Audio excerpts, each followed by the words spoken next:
Boa noite a todos que estão entrando aqui. Sejam bem-vindos. Boa noite, Brenda, Carla, todos que estão aí com a gente. É um prazer dar início a mais uma palestra, um evento do Dia Mundial das Doenças Raras de 2021 da AFAG. Hoje, quem vai ser a palestrante será eu, né, falando sobre a triagem neonatal. E como uma parte, um recurso, uma ferramenta importantíssima no processo diagnóstico. Para quem não sabe, quem está entrando aí, esperar mais um pouquinho para dar início à palestra, mas o Dia Mundial das Doenças Raras teve seu início na Europa, né, por meio de um evento europeu, e se decidiu a partir de então se realizar eventos anuais no dia 29 de fevereiro, que é um dia raro, né, que só ocorre em anos bissextos, e a partir daí outros países também foram aderindo a esse evento mundial, né, para dar visibilidade às pessoas com doenças raras, né, jogar luz para essas pessoas, aos seus desafios, as suas perspectivas e força, principalmente, na luta por conquistas, né? Seja por meio de políticas públicas, por direitos, por acessibilidade, inclusão, em diversos contextos da nossa sociedade. Então, mais um ano, a FAG está aqui cumprindo, né, esse dia, esses eventos. Nesse ano, diante da pandemia da Covid-19, o evento está sendo realizado de forma virtual, que possibilita diversas pessoas de todo o Brasil estarem aqui hoje com a gente. É um prazer recebê-los. Esperamos que o próximo ano possamos desenvolver diversas ações em diversos estados, como a gente sempre realiza, né? No Rio de Janeiro, por meio de uma caminhada, em Recife, aí, com o Instituto Breno Blois, inclusive, agradecemos aí essa parceria incrível da FAG com o Instituto Breno Blois, no planejamento, organização das ações, seja tanto pelo Dia Mundial das Doenças Raras, como em todas as campanhas e eventos. Então, muito obrigada, Fábio. E todos que estão chegando, muito obrigada, seja bem-vindo. E se você sentir a vontade, aí já pode colocar aqui no chat de onde você é, se você é estudante, paciente, profissional, vai ser um prazer conhecer um pouquinho o perfil das pessoas que estão aqui comigo, que vai compartilhar esse momento hoje aqui comigo e com diversas pessoas que estão aqui. Então, podem colocar aí no chat, eu vou compartilhando aqui. Então, Tatiane, boa noite, Tatiane, Lúcio. Sejam bem-vindos, tá? Eu vou dar início à palestra de hoje, né? Esse assunto que eu considero fundamental para a vida das pessoas com doenças raras. Seria ótimo se tivesse uma ferramenta, um recurso, como a triagem neonatal, o teste do pezinho especificamente, para triar todas as doenças raras, né, existentes. São mais de 8 mil tipos de doenças raras. No Brasil, a estimativa aí de 13, 15 milhões de pessoas com doenças raras, né? Se tivesse um exame que pudesse fazer o diagnóstico precoce, muitas dessas pessoas não estariam com sequelas, seja mental ou físicas. Então, realmente, eu acredito muito na potencialidade desse exame e estamos aí na torcida para que mais doenças sejam inclusas neste exame pelo SUS. A Tatiane falou que ela é enfermeira do Centro de Doenças Raras do município de Viçosa, Minas Gerais. Que legal, Tatiane, já estive aí, uma cidade bem gostosa, um prazer, seja bem-vinda. A Natália, profissional de saúde, estudante de enfermagem. Que legal, Natália, você é de onde? Meu aluno, José Ernesto, bem-vindo novamente, José Ernesto, obrigada, viu? E vocês podem colocar aí suas características, né, de onde vocês são, se são estudantes, se são profissionais. A Michelle é de Curitiba, é enfermeira. Que legal, é um prazer estar aqui com todos vocês e compartilhar a minha experiência nesse universo raro. Ó, tem uma enfermeira aqui da Bahia, que legal, bacana demais. Estou procurando mais informações sobre doenças raras. Então, você está no lugar certo. Tem aqui uma estudante de medicina, que é de São José dos Pinhais, bacana. Eu sou de Maringá, viu, Sara? A Sara é nutricionista do Centro de Doenças Raras de Viçosa, Minas Gerais também. O Lúcio, que é estudante de medicina de São José dos Pinhais. Sejam todos bem-vindos. Olha, tem um agente de saúde do município de Queimados, Rio de Janeiro, e ele é uma pessoa com doença falciforme, uma pessoa rara que atua também na área da saúde. Eu conheço Queimados, já estive aí também. Tenho aqui a Carla, é fonoaudióloga da Paz de João Pessoa. Temos pessoas de todo o Brasil aqui, é um prazer compartilhar esse momento do Dia Mundial das Doenças Raras, que a FAG, junto com o Instituto Brenda Blois, está promovendo para todos vocês. Tem aqui meu aluno, é aluno da Unicesumar de Corumbá, e mora em Lopes de Laguna, no estado de Mato Grosso do Sul. A Maria Cecília, presidente da FAG. Boa noite, Cecília, bem-vinda e obrigada aí pela oportunidade de estar nesse projeto incrível. Mais um ano juntos. Então, vou compartilhar nesse momento os meus slides. E no decorrer da palestra, vocês podem surgir uma pergunta, deixar aqui no chat, que ao final eu respondo, a gente discute, pode deixar seus comentários, fiquem à vontade, tá bom? Então, eu vou compartilhar aqui meu slide, só um pouquinho.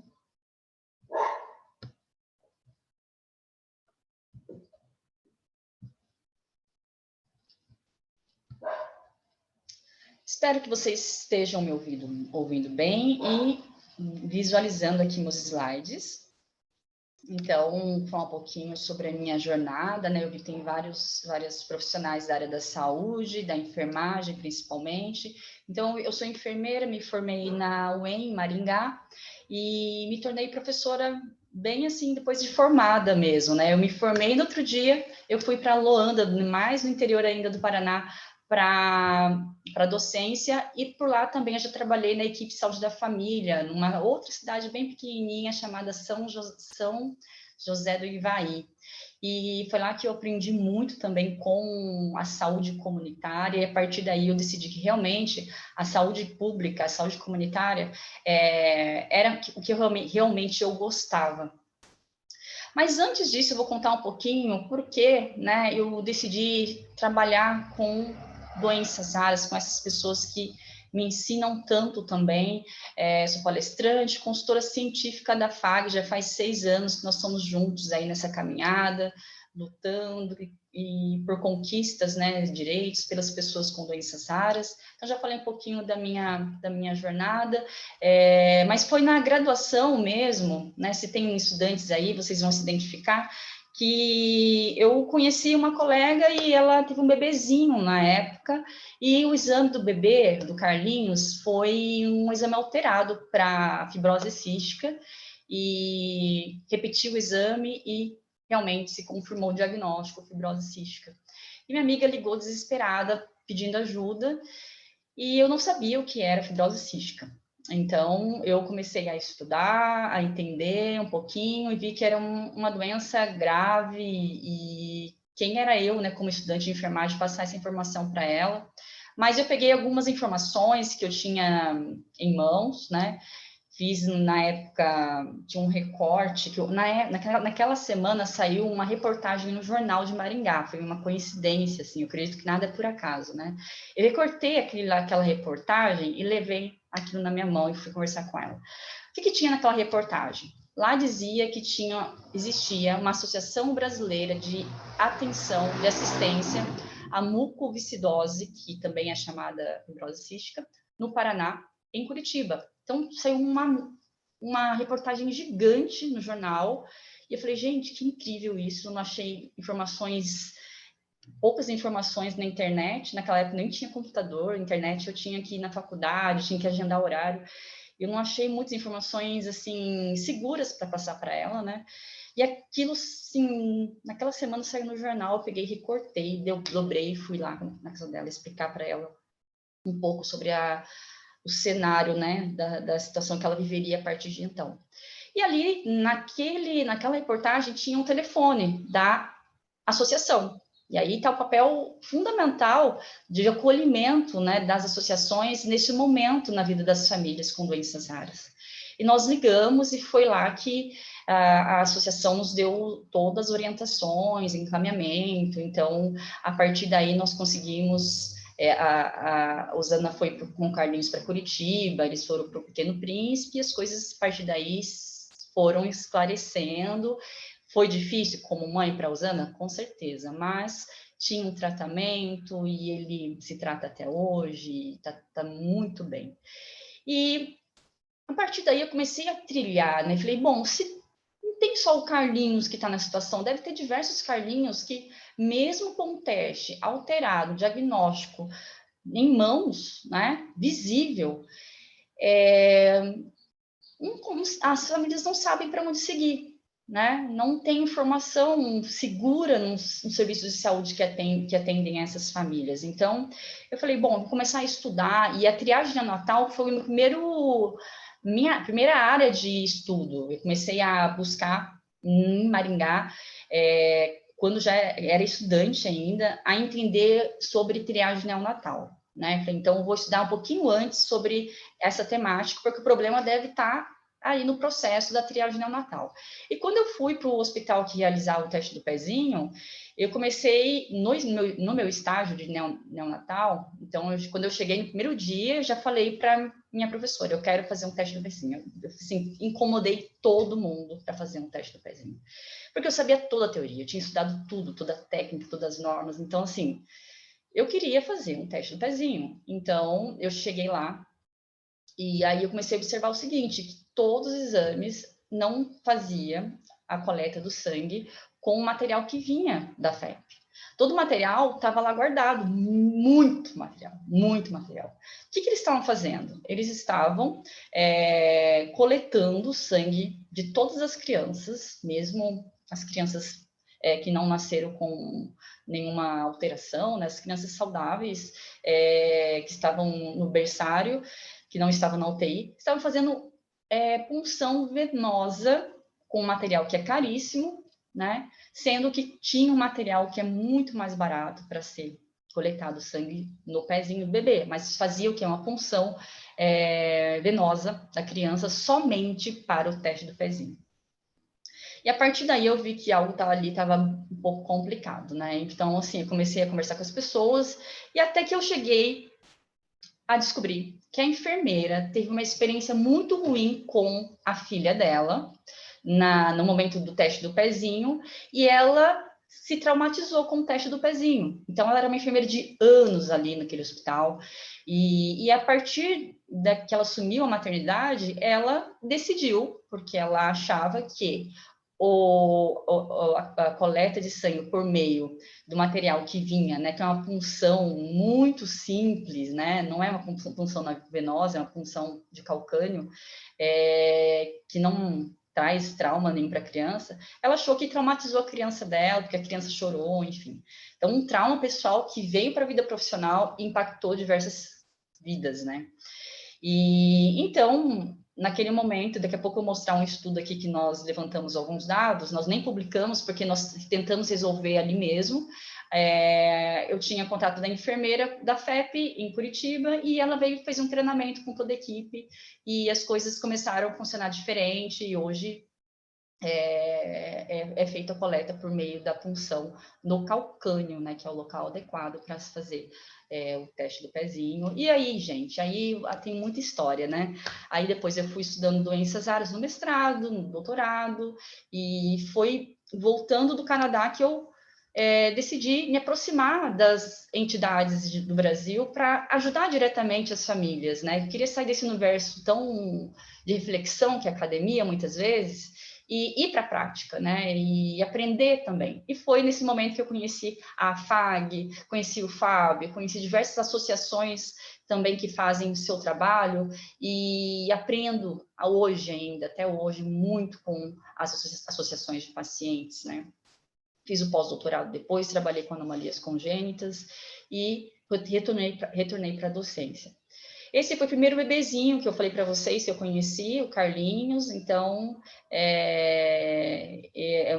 foi a primeira história, assim, né? Primeira criança que reconheci como uma criança com doença rara. Pode ser que eu já tenha visto antes, mas ele que eu reconheci é uma criança com doença rara, com fibrose cística. Por quê? Porque alguém me apresentou, né? Seja um papel, e eu comecei a estudar, então é por isso que a necessidade desses eventos, né? De palestras, de cursos, capacitações, para que as pessoas tenham acesso, né? Para incluir essas pessoas, a partir do momento que a sociedade reconhecer que as pessoas com doenças raras têm o direito de tratamento, diagnóstico precoce, direito a trabalhar em escola, né? Não serem excluídas como a gente vem acompanhando, embora há muitas conquistas já, mas a gente vê um cenário de exclusão nesse presente ainda. Bom, aqui eu apresentar a FEP, que é uma das pioneiras em relação ao teste do pezinho no Brasil, né? E realiza mais de 17 mil exames por mês.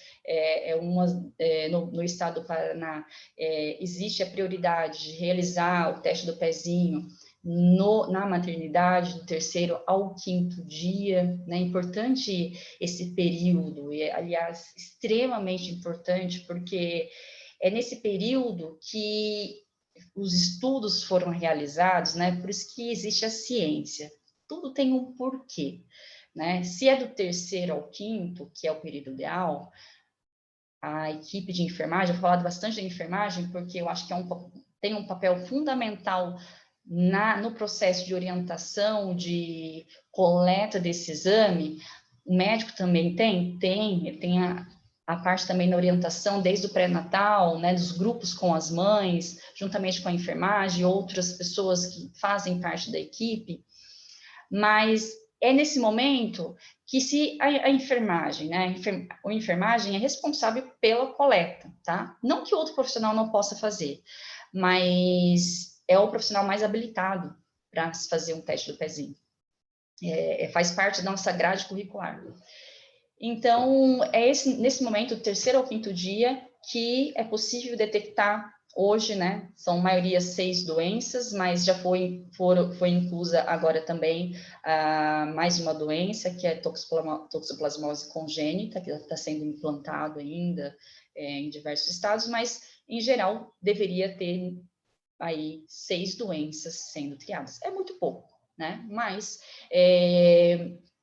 são 6 doenças que deveriam estar com o exame do teste do pezinho, todo o processo, funcionando muito bem, né? Tem diversos princípios básicos, como é a temática dessa palestra, de coletar, de ter a cobertura de 100% das crianças nascidas. 100, não 99, nem 98, nem 20%, são 100%, porque uma criança que deixa de ser triada pode ser a criança que tem uma doença rara, e é muito valioso, não só para a família, mas para toda a sociedade. Então, a enfermagem está mais aí um momento importante de resgatar aí as famílias que não fazem muitas vezes o teste do pezinho, tem uma alta precoce, depois tem a alta. Então, quando chegar essa família na sua casa, a atenção básica, né, que é a equipe da estratégia da saúde da família, tem que acompanhar essa família, né? Olha, foi coletado o teste do pezinho, em que momento? 24 horas? 48 horas? Depois de 48 horas? Ok. Né? Cadê o resultado? É um outro problema também, né? Nessa minha vivência, eu já vi pacotes de resultados do teste do pezinho que os pais não vão buscar. Hoje, pela FEP, a família pode baixar essa informação de forma digital, né? Hoje tudo, a tecnologia nos proporcionou isso, mas precisa ter esse resultado em mão. né? Porque em algum momento da vida dessa criança, se desenvolver algum sinal e sintoma, e foi feita alguma investigação e nem encontrar nenhuma suspeita de uma doença comum e se pensar uma doença rara, o teste do pezinho auxilia a excluir essas doenças que já foram, né, triadas ou confirmadas ou não diagnóstico, e então é essencial para esse momento. No estado do Paraná, tem a prioridade de fazer a coleta na maternidade, porque é ali que a mãe está, então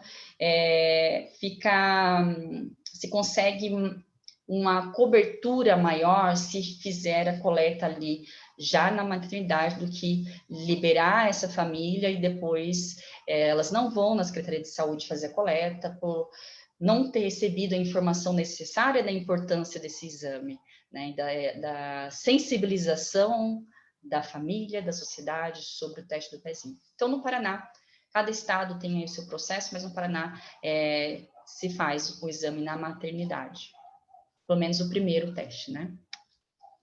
E aqui eu falei, a enfermagem tem um pilar principal dentre todas as profissões, porque é ela que faz a coleta do teste do pezinho. Eu vou falar um pouquinho depois para vocês também, do que eu já vivenciei, e é necessário esse comprometimento, né, desse profissional com o teste do pezinho. É um exame feito pela enfermagem, então, se coletou errado, vai atrasar a próxima coleta, porque tem que procurar a família, que muitas vezes a mãe vai para a casa da sogra ou vai para a casa de outra pessoa e a gente perde o contato, então atrasa todo o processo.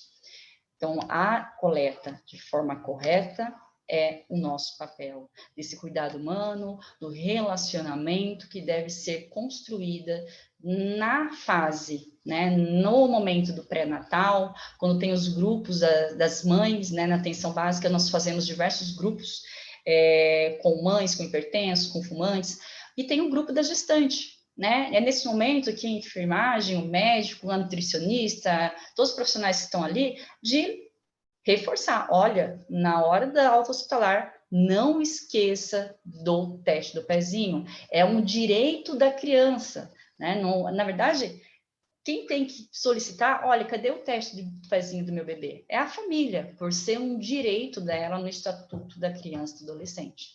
Então, quando a família é bem orientada, informada, ela faz isso.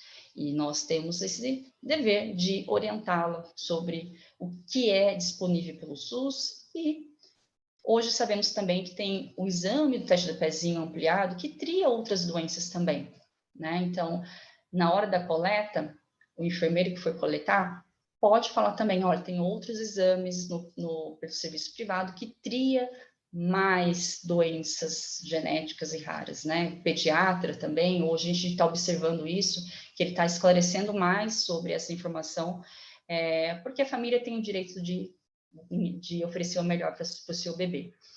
No SUS, temos somente a detecção de 6 a 7 doenças para serem triadas. Então, falando diretamente sobre o programa, né, que se iniciou em 2001, começou com o teste do pezinho e hoje tem muito mais testes inclusos nesse programa. E por que programa, né? Programa porque ele se tornou um processo, um ciclo. Antes de um programa, ele era uma política, né? Uma política onde se fazia somente a detecção e o diagnóstico. Quando é programa, qualquer programa do Sistema Público de Saúde, ele tem que oferecer não só o diagnóstico, mas também o tratamento e acompanhamento para o resto da vida dessa criança, né? Então, é um grande desafio, né, para a política pública quando implementa, mas extremamente necessário e novas doenças precisam ser realmente inclusas para triar outras doenças raras também. Então, quando a gente vê aqui a história natural das doenças em geral, então nós temos ali a fase da promoção da saúde, né, para prevenir uma possível diabetes. Então, a gente faz lá os grupos na atenção básica, eu tenho meus alunos, a gente vai e faz diversas ações na comunidade para sensibilizar as pessoas sobre a alimentação adequada, sobre a atividade física, sobre o excesso de bebida alcoólica, sobre o cigarro e outras drogas. A gente vai nas escolas conversar com as crianças. Por quê? Porque a gente está prevenindo as doenças antes que elas aconteçam. Tem uma outra fase, que é a fase pré-clínica, né? Que aqui se encaixa a triagem neonatal, né? A criança, ela nasce com uma doença, com sinais inaparentes. No entanto, muitas mães e pais falam, nossa, mas meu filho está normal, ele chora, ele está super interagindo, ele não tem uma doença. E a importância da informação, né? Olha, essas doenças se comportam inicialmente, realmente, pode passar muitos anos da vida do seu filho sem nenhum sintoma, mas ele vai se manifestar depois. Então, é necessário um diagnóstico precoce para ser acompanhado e avaliar com o tempo o seu filho e evitar sequelas irreversíveis, né? Uma deficiência intelectual, ou um dano pulmonar, no caso da fibrose cística.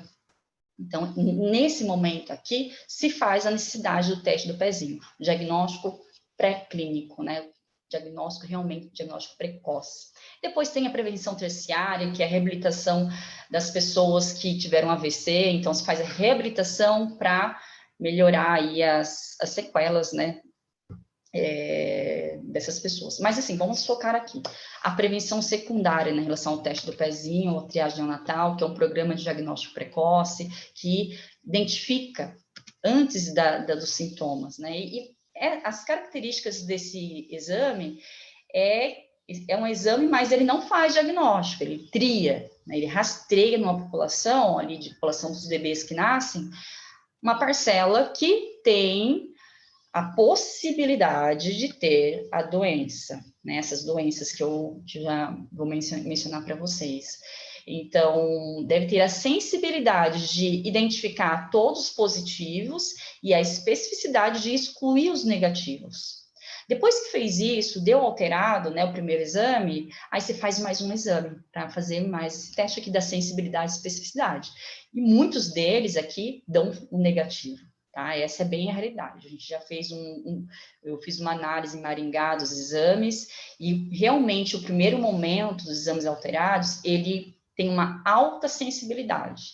Quando se faz o segundo exame, né, depois de mais uns dias que a criança se desenvolve, muitas vezes por maturação do fígado, né? Então pode dar uma alteração mesmo. No segundo, as crianças que realmente têm uma dessas doenças triadas, realmente se mantém essa alteração, aí dá realmente alterado, então se faz um segundo exame. E aí é o momento de fazer os testes, os exames diagnósticos, né? Se a criança muitas vezes já nasceu com uma condição clínica, é uma criança que já nasce com uma certa gravidade, né? Porque geralmente são crianças com sintomas inaparentes, mas pode ser que essa criança nasça já com sintomas, então aí o pediatra que está acompanhando, o neurologista já faz essa associação com o exame alterado com os sinais que já está apresentando, né? Então, não deve substituir a capacidade do médico, né, do residente, de identificar uma doença rara, né? Mas ele auxilia, sim, no diagnóstico. Ele não faz diagnóstico, né? E aí, a partir daí, alterado, se faz um teste genético, ou no caso da fenilcetonúria, faz um exame para avaliar a alteração da enzima, né, da fenilalanina, ou no caso da fibrose cística, da enzima que altera para a fibrose cística, e assim, de acordo com cada doença.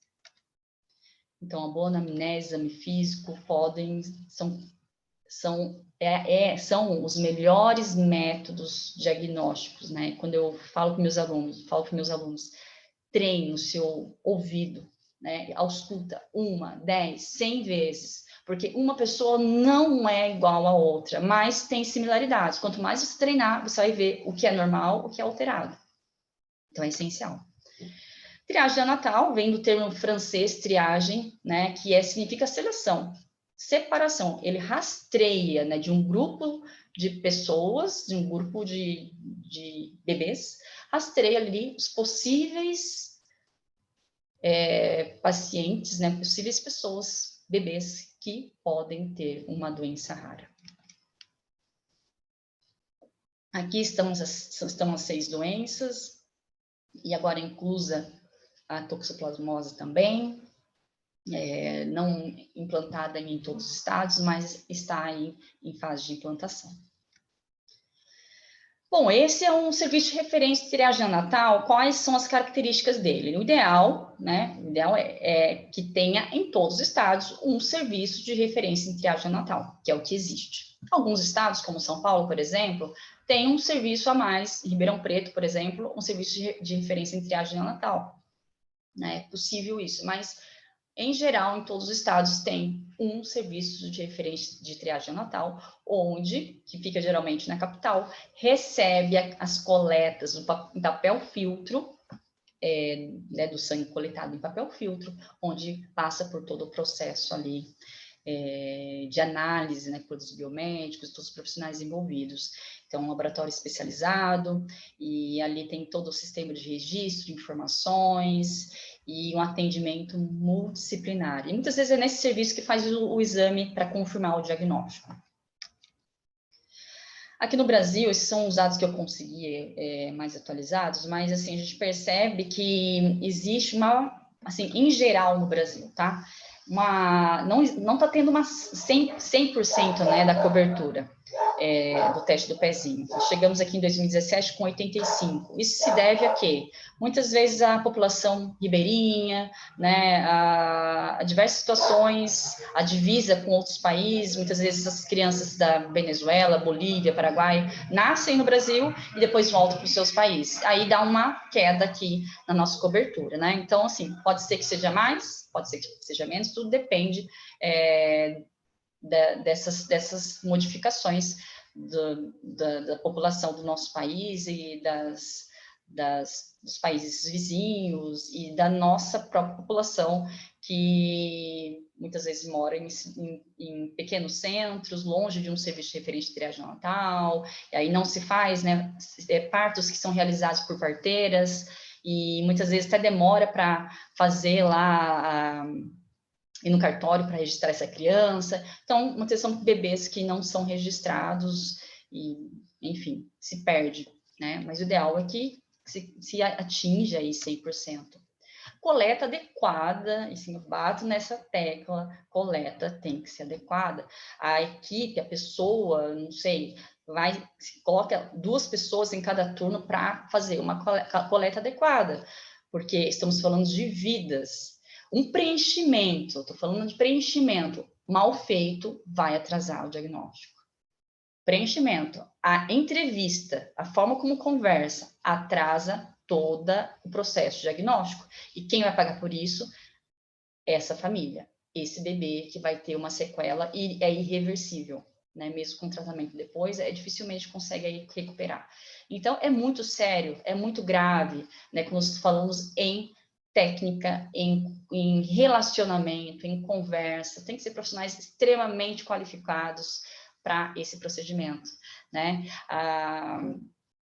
Todo o processo aqui, né, desde da coleta das informações, EPIs, lavagem das mãos, o preparo do pezinho, né, no sul do país, que é mais frio, tem que fazer o preparo antes, se não fizer, vai ser uma coleta frustrante, aí o profissional fala, mas coitado da criança, foi perfurada 3 vezes e não consegui coletar, então fazer a punção venosa.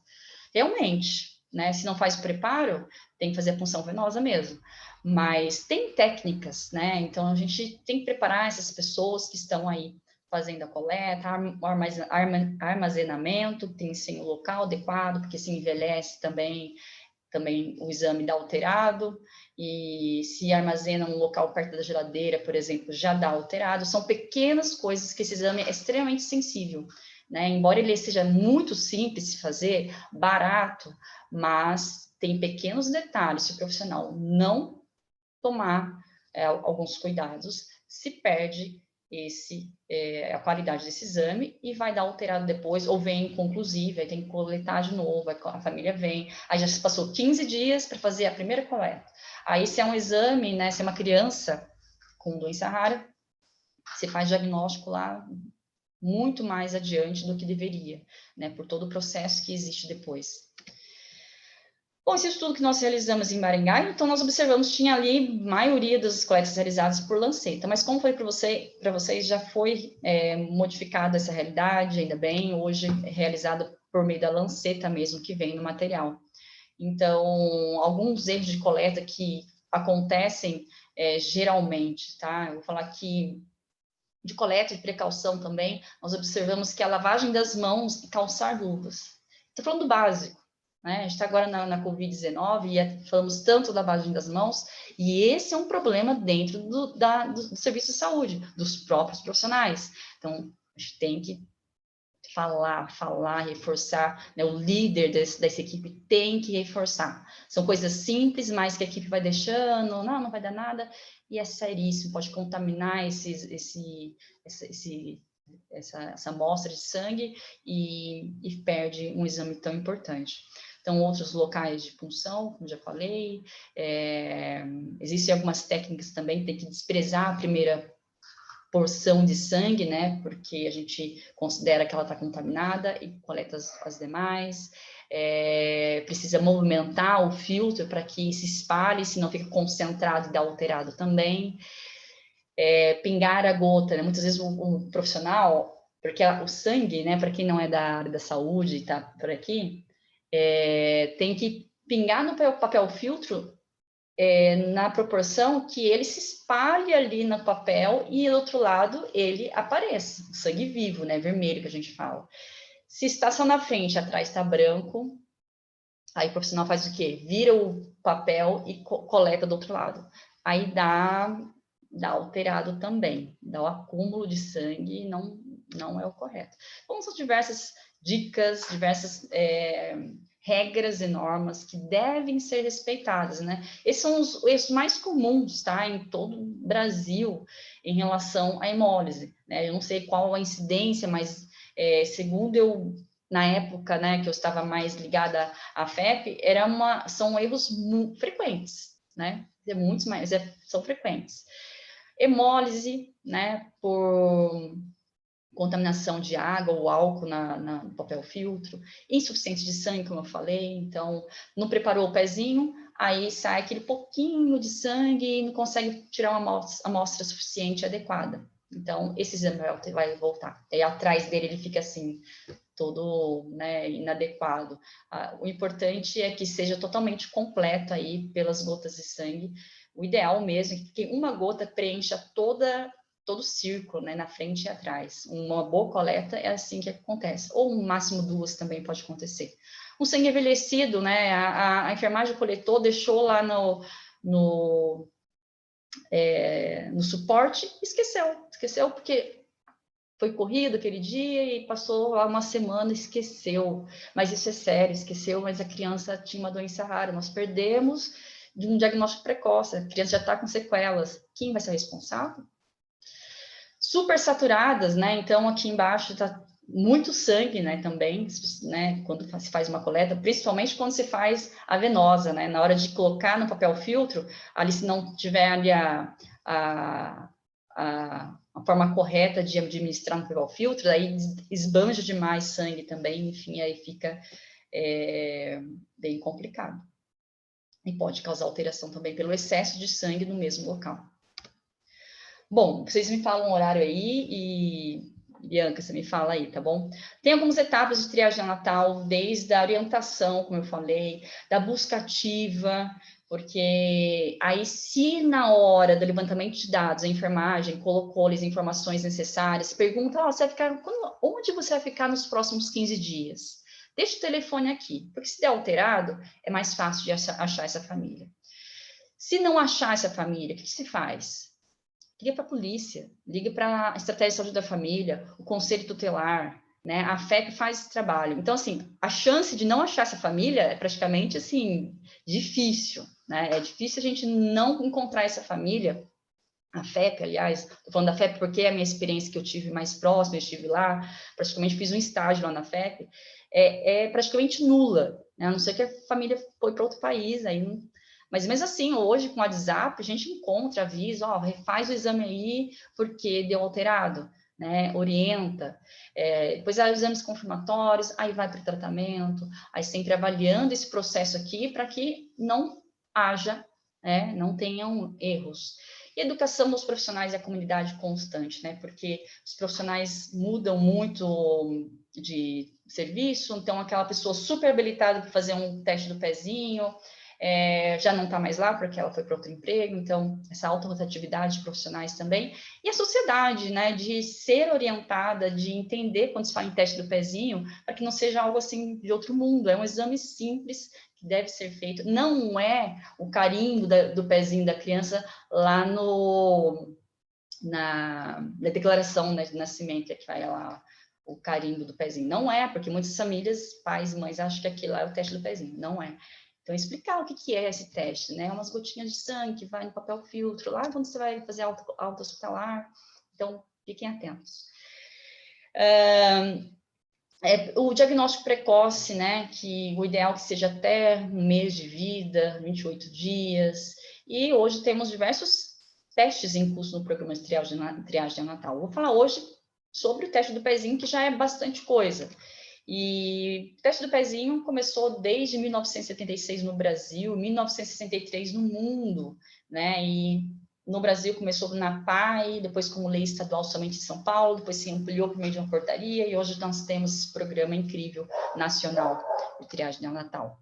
Então, aqui nós temos também o percentual de coleta na idade ideal, então, assim, a gente vê que realmente é uma dificuldade, né, quando se fala nacional, esses dados, temos uma baixa coleta em idade ideal. Então, eu entendo que é necessário uma capacitação mesmo dos profissionais que lidam com esse público. Esse é um estudo que meus alunos de TCC publicou ano passado, e a gente levantou todos os estudos que foram realizados de 2008 a 2018, os últimos 10 anos, os dados disponíveis, né, pelas fontes de estudos científicos, e nós identificamos que poucos estudos são realizados, na verdade, né? Então, há pouco interesse da população, dos profissionais, dos pesquisadores, de compreender melhor esses dados, né? E eu vejo também com uma dificuldade o acesso às informações do serviço de referência em triagem neonatal. Então, a gente percebe essa dificuldade de ter acesso a dados que são públicos. E, então, na minha opinião, deveria estar lá dentro do DataSUS, por exemplo, que é um sistema de informação que tem dados públicos sobre diversas doenças crônicas, infecciosas, e assim também deveria estar o teste do pezinho lá. Então, pode ser por isso também, mas não justifica o baixo interesse científico em relação à pesquisa sobre triagem neonatal, com uma incidência maior aqui em Santa Catarina, Paraná. Aqui é o número de doenças triadas também, maior aqui no Paraná e Santa Catarina, e poucos, né? A doença mais estudada foi o hipotireoidismo congênito e as hemoglobinopatias. Bom, aqui esse estudo eu sempre mostro, porque mostra aqui um parâmetro do nosso país, em comparação à América Latina, o quanto o nosso programa é atrasado. É bom?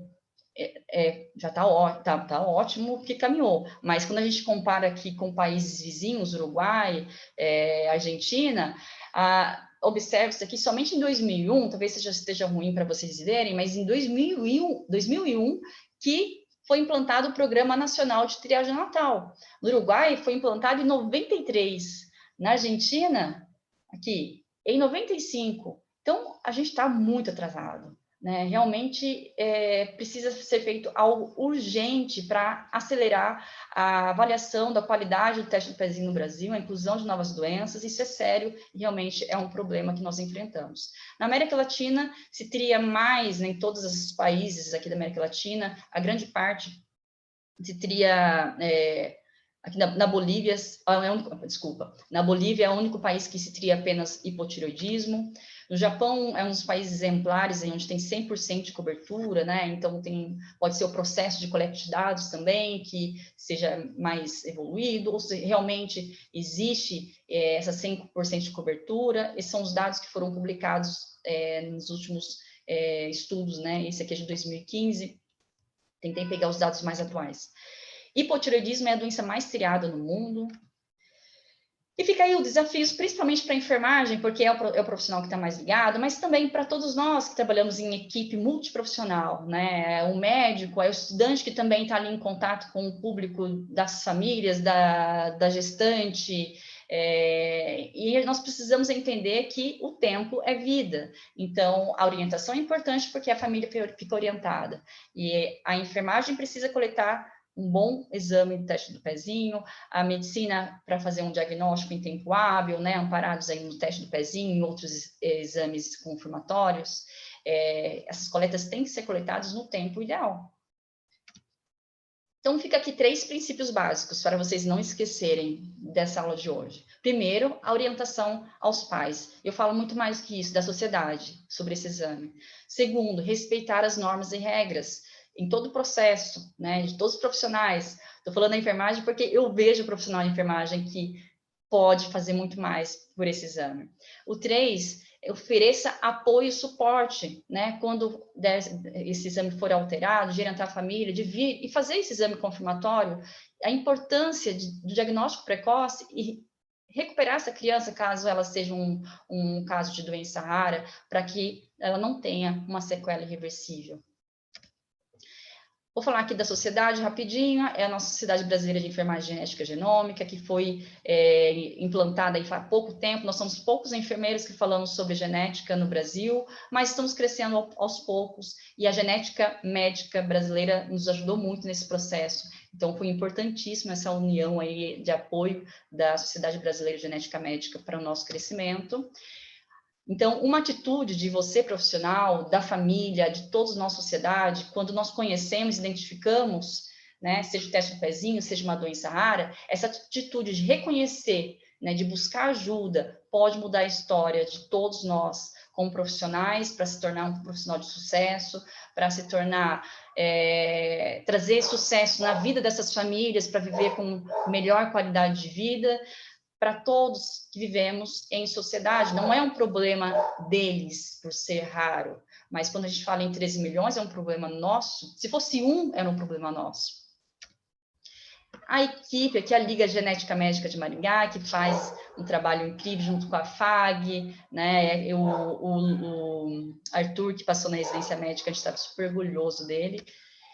E aqui foi a primeira criança que eu conheci, mostrei a foto para vocês lá no começo, bebezinho. Hoje ele é um bebezão, né? Um menino já, está indo para a faculdade, passou na USP, no vestibular, faz tratamento, super dedicado, tem 18 anos, ele foi para Maringá esses tempos, a gente se encontrou, foi um momento muito importante e emocionante para mim. E é um prazer estar aqui colaborando junto com a FAG, e estou muito feliz de falar sobre esse assunto que eu acredito tanto e pode mudar a vida de muitas crianças e bebês nesse país. Então, muito obrigada. Agora eu vou ler aqui as perguntas de vocês. Então, vamos lá. Terminei no horário. Vamos lá. Vou ler aqui. A Michele, a orientação para a coleta em período adequado deve ser feito já na atenção básica. Exatamente. Perfeito, Michele. Toda a orientação sobre o teste do pezinho, as doenças triadas, o período da coleta, precisa ser. Por que só entre o 3º e 5º dia de vida? Cecília, é o seguinte, pode ser que, para algumas doenças, por exemplo, a anemia falciforme, antes do 3º dia, né, antes das 48 horas que a gente fala, pode detectar anemia falciforme, por exemplo, as hemoglobinopatias, só um pouquinho. Mas, por exemplo, para o bebê que pode ter uma fenilcetonúria, né? Qual a característica da fenilcetonúria?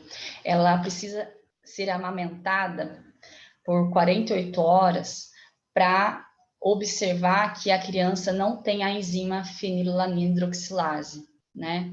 Então, só por meio da amamentação do leite da mãe, que tem fenilalanina, que vai ser possível observar essa alteração no exame de sangue, né? Então, por isso, para algumas doenças pode ser até possível coletar com 24 horas, por exemplo.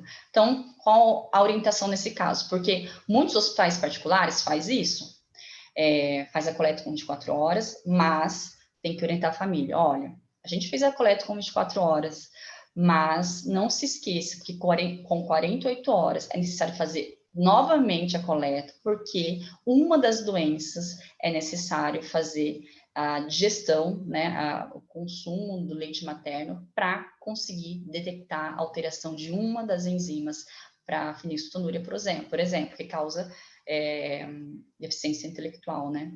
Então, por causa praticamente da fenilcetonúria. Deixa eu ver aqui, tem muitas perguntas. Acha que indicar fazer um teste da bochechinha pode ser algo bom? Sim, é um exame que vai detectar uma alteração, né? Ele não vai fazer diagnóstico também. E a partir da alteração que vai ser encaminhado para um diagnóstico de uma possível doença detectada neste teste do pezinho. Eu super aconselho fazer todos. Tudo depende da orientação, né? Precisa ser orientado. Super acho que precisa. Sim, verdade, Michele. É super importante falar por causa da fenilcetonúria, o tempo hábil. Muitas pessoas perguntam mesmo, tem essa dúvida, né? Mas por que terceiro e quinto dia? Né? Então, assim, quinto dia, por quê? Porque depois do quinto dia, as enzimas para fibrose cística, por exemplo, começam a alteração entre o terceiro e o quinto dia. Depois começa a normalizar a produção dessa enzima e do IRT, né? Esqueci o nome, é o IRT, mas esqueci o nome dessa enzima da fibrose cística. E até o quinto dia, que tem um exame confiável. Pode fazer depois? Pode. Mas a chance de dar um exame falso positivo ou falso negativo começa a aumentar. Por isso, esse foi o tempo que foi identificado que o exame ele fica mais perto do ideal ali para dar um falso positivo ou um falso negativo, com certeza. Depois disso, diminui nessa chance. Então, de acordo com os estudos realizados, é preferível esse período aí, terceiro ao quinto dia.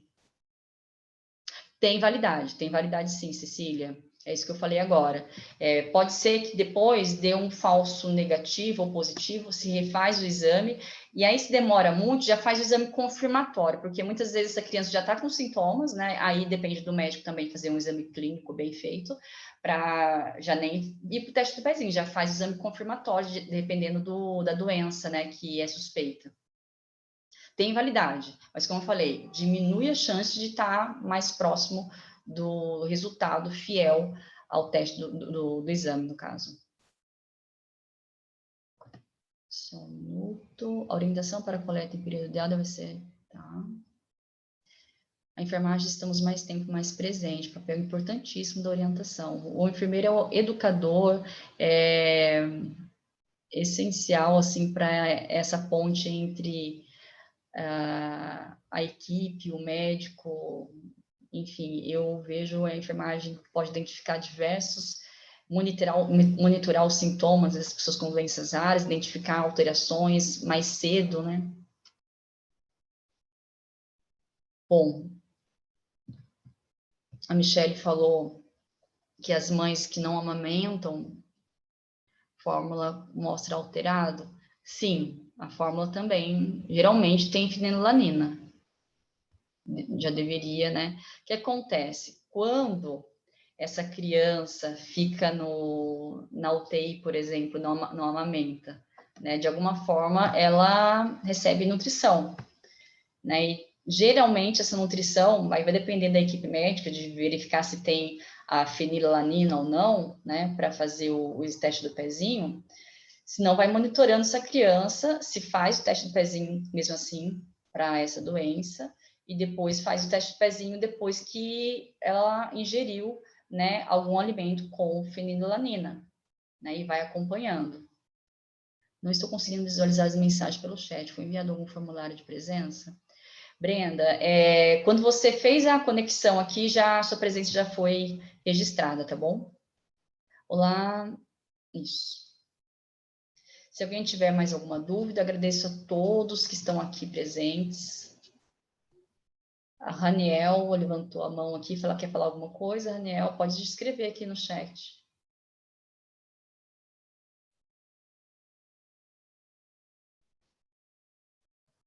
De qualquer forma, a FAG agradece a presença de todos vocês. Foi um prazer compartilhar meu conhecimento, minha experiência. Estou à disposição para quem quiser mandar perguntas depois. Fiquem à vontade. Eu que agradeço. Ah, tudo bem, Daniel, sem problemas. Eu não sei quem escreveu aqui, mas falou que foi uma aula maravilhosa, que mais pessoas se interessam, possam se interessar por doenças raras. A Isabelle, obrigada, enfermeira, por compartilhar seus conhecimentos conosco. Amei, Raniel, foi muito boa essa palestra. Muito obrigada a todos, agradecemos mais uma vez esse compartilhamento de conhecimento e lembrando você que está aqui hoje, que semana que vem tem mais uma palestra, será sobre quando pensar em doença genética, né? E essa é uma dúvida de todos, de uma grande parte. Em que momento eu vou pensar em doença genética, né? O paciente está lá fazendo a investigação há tanto tempo, em que momento é o momento ideal de se pensar em doença genética e buscar esse diagnóstico, né? Amanhã, na semana que vem, estará com a gente a doutora Rayana. A Michele falou se é possível enviar material via e-mail sobre suas pesquisas. Com certeza, vou gravar teu e-mail aqui, vou enviar os estudos que eu coloquei ali nos slides, tá bom? E por onde fazer uma inscrição para a semana que vem. Rebeca, vai estar no site da FAG, estará ou no Facebook ou no Instagram, tá bom? Rebeca, por onde fazer uma inscrição? Obrigada, de nada. Então, pessoal, muito obrigada, boa noite a todos, agradecemos mais uma vez o apoio do Instituto Breno Blois, a vocês que estão fazendo parte desse ciclo de palestras, que está sendo incrível.